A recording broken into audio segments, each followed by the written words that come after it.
marine warning. The National Weather Service in Melbourne has issued a special marine warning for Flagler Beach to Volusia Brevard County, line 0 to 20 nautical miles, Flagler Beach to Volusia Brevard County, line 20 to 60 nautical miles, Volusia Brevard County, line to Sebastian Inlet 0 to 20 nautical miles, Volusia Brevard County, line to Sebastian Inlet 20 to 60 nautical miles, until 5:30 p.m. Eastern Daylight Time. At 3:31 p.m. Eastern Daylight Time, a thunderstorm was located near New Smyrna Beach, moving northeast at 15 knots.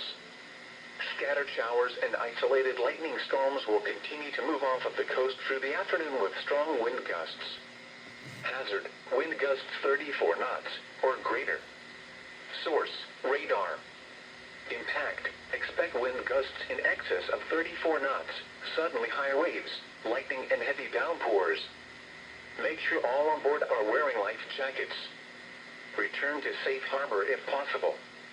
Locations impacted include New Smyrna Beach Airport, Ponds Inlet, New Smyrna Beach, Edgewater, and Harbor Oaks.